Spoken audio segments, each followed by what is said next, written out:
Thank you and welcome to the show this morning. The topic this morning is nonviolence and reconciliation, and we're fortunate to have with us to talk about nonviolence and reconciliation Dr. Bernard Lafayette, the president of American Baptist College. And Dr. Lafayette, let me welcome you to the show this morning. Thank you. Dr. Lafayette, you know, we've had you on the show a number of times, and we've talked about a number of interesting things. And today we're going to talk about nonviolence and reconciliation.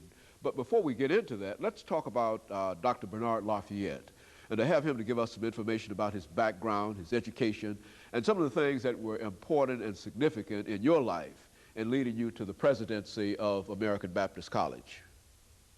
Well, thank you very much. It's an interesting journey to come to American Baptist College back in 1958 from Tampa, Florida, graduated from high school, and to pursue an education in Bible theology at the American Baptist Theological Seminary, it was called in those days. It's since become the American Baptist College. The experience was one that I felt was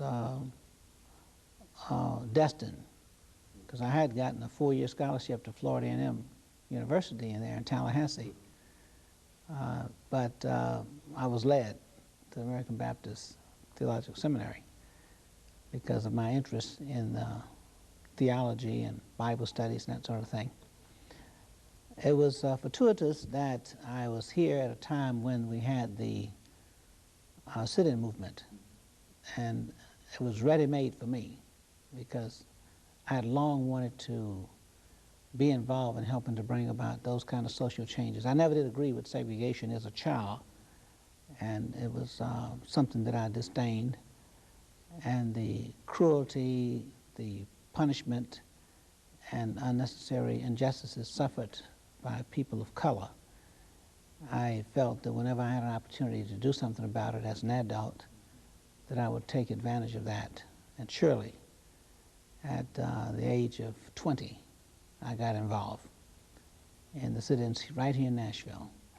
This catapulted me into these freedom rides of '61 and summer work and a stint with the Student Nonviolent Coordinating Committee. I was one of the founders. We founded it back in 1960 in Raleigh, North Carolina, Shaw University, where a number of us, Diane Nash, Marion Barry, Jim Bevel, John Lewis, all of us were involved from Nashville and participated. James Lawson was our mentor because he taught us about nonviolence. He had studied in India with Gandhi's followers. So we really got a in-depth knowledge of nonviolence as a philosophy. I later went on to work with Martin Luther King and helped to lay the groundwork for the Selma movement and Chicago movement and the spring mobilization against the war in Vietnam. And ultimately, I was appointed by Martin Luther King as the national coordinator for the Poor People's Campaign, which was his last campaign, and a staff position with his organization was the National Program Administrator. So my job was to supervise all of the directors of various programs. Hosea Williams, who was over voter registration, and Jesse Jackson over PUSH, and Jim Bevel over direct action, and all of those colleagues of mine with whom I grew up. I was second in line to Honorable Andrew Young as the vice president for the organization. I stayed with Martin Luther King until his death in Memphis, Tennessee, in the course of developing the Poor People's Campaign. I was with him in the morning before his assassination. And one of the things Martin Luther King said to me was that he wanted us to, at all costs, to embrace nonviolence and not to abandon it, because he predicted that violence would prevail during this period, but that in the near future, violence will take its course, and that people will understand that nonviolence is a better way. And sure enough, his prophecy, once again, has come true. After Martin Luther King's assassination, I went to Boston University Law School and then pursued my education at Harvard University, a graduate school of education, where I received a master's and a certificate of advanced study and the doctorate in education. And my focus was the pedagogy for nonviolence, because of what Martin Luther King said. He wanted us to do serious study, and so I could do no less than to try to get the best possible education in nonviolence. And of course, I have degrees in administration as well. And I've been a school principal and deans of various institutions, Alabama State University, Lindenwood College in Louisville, and St. Louis, professor and director of Peace Studies program at Gustavus Adolphus College in Minnesota.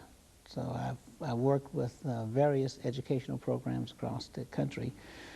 And I was selected to come to Nashville once again as the Vice President for Academic Affairs at the American Baptist College under Dr. McLothian.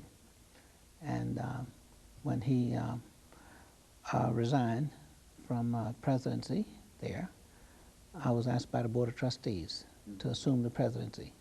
So that's a brief sort of journey for Dr. Lafayette.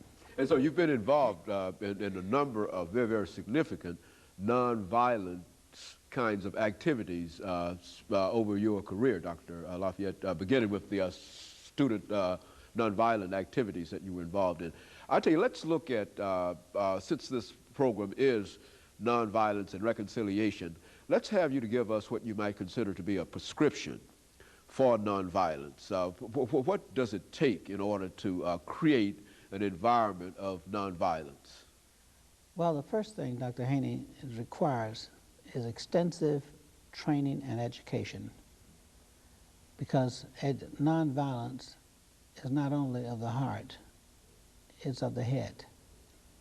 And when people began to understand the basic principles of nonviolence and the various steps, there are 6 principles and 6 steps that Martin Luther King laid out, and we call it Kingian nonviolence.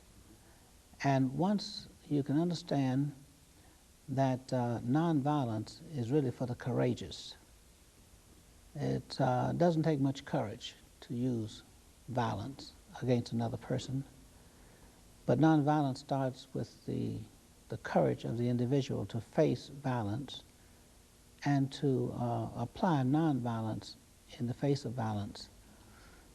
The first step, then, principle deals with the issue of having the courage to stand up in the face of situations that are very dangerous, realizing that you're armed with some superior force of nonviolence.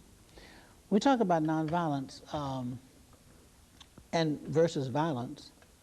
We do not think of nonviolence as being the antithesis of violence. It is not the opposite. As some people say, well, choose between violence and nonviolence.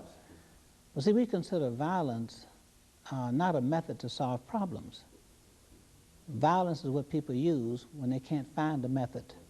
They resort to violence until they find a method to solve the problem.